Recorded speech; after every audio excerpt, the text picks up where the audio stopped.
So hey guys, it's been a while, and I just I want to share a quick experiment with you. It's actually a way to use CPMG as a filter. So this is a regular 1D experiment where you have like a water suppression, and you have like a protein, and you have also a ligand that was added to this protein, and you have also like signals from small molecules in the buffer.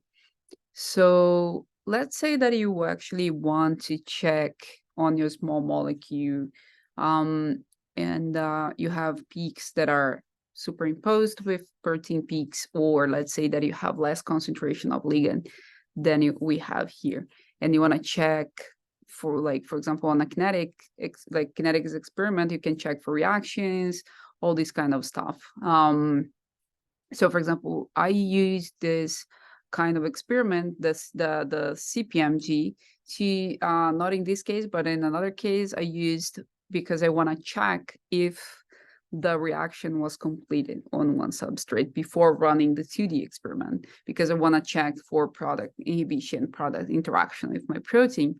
So, but this one, for example, I just want to show you guys, it's a quite simple experiment. It's normally not used with this purpose, but so this is a pseudo 2D experiment. Let's have a look at the how the pulse sequence look like.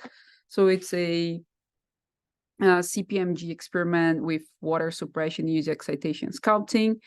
So if we look here, we have like water suppression, these two pulses for water suppression, and we actually have our CPMG right here, right? So our duration of our CPMG is going to be 1 to 4 D20, okay, times our counter 1, that is our VC list, that is actually here. So if you just want to like to test like one counter,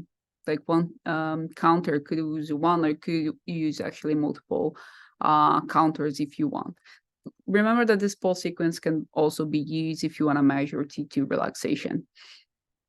So in this case, for example, use there was like set different times here, but you could do like, for example, only 2 different times, so you would be able to check, or even only one, if you were able to get rid of the protein peaks.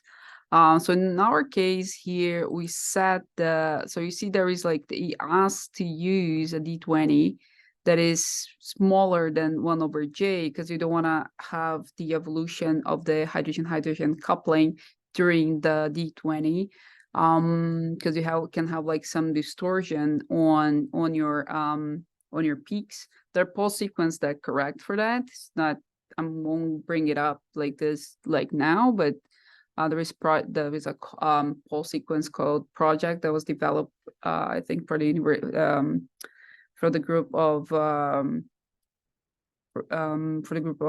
Gary Morris at the University of Manchester.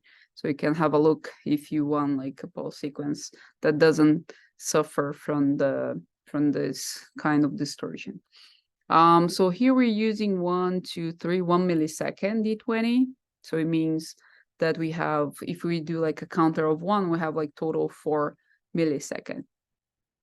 If I'm not mistaken, we use 80 milliseconds for this guy. And what I got actually, let me process it, like, let me check. So you can see that I only ran like one experiment.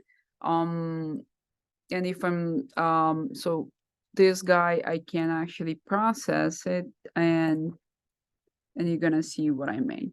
So you see that now, if I compare this experiment with this one, now I pretty much have only my small molecules, because I'm using, and also like there are some peaks, for example, from the protein that has a really long relaxation time that can survive as well. But I use like an 80 millisecond CPMG filter to run this experiment.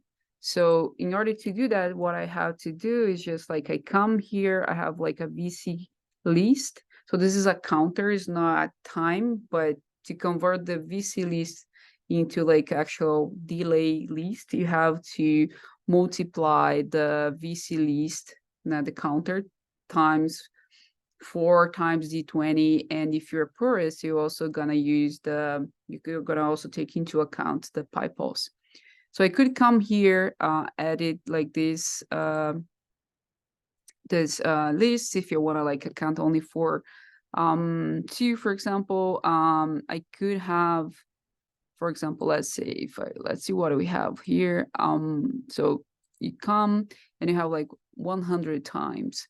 So this is if I do like 800 times, okay, that would account for that would be a total time of, so my duration of my CPMG would be 100 times, sorry, 4 times D20 times plus, could be like, we could use like plus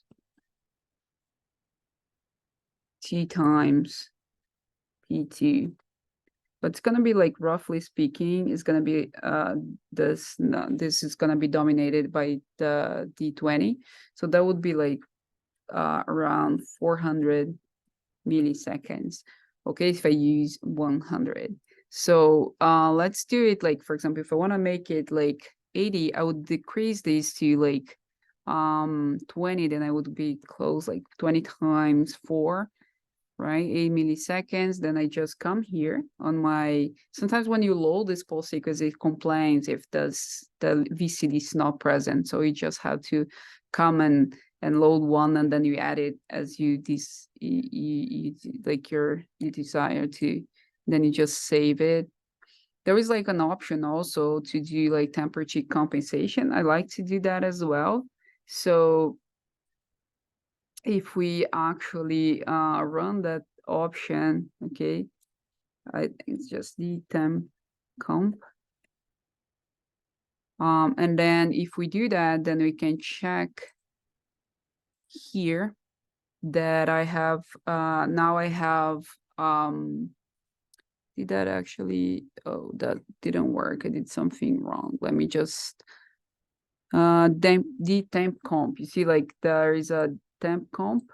So the option here actually is the temp comp altogether, like this. Now we're talking. So you come here and you can check now that before D1, you have the same CPMG. So that's account for temperature differences during the CPMG. So that's it. I mean, you can use this pulse sequence for, if you want to measure T2, if you want to check for binding, that you can use like 2 different counters, like let's say one that would say like, or like 2 that would be like 8 milliseconds, or make it like 10 milliseconds. There is the short CPMG and the long one that's 200 milliseconds, or you can use, as I did, just to check my my ligand peaks. Okay, then I want to see it, how it looks like, and if I have like a reaction going on, and I want to check if the substrate was fully consumed or not. So that's CPMG filter for you guys, and yep, that's it. Thank you.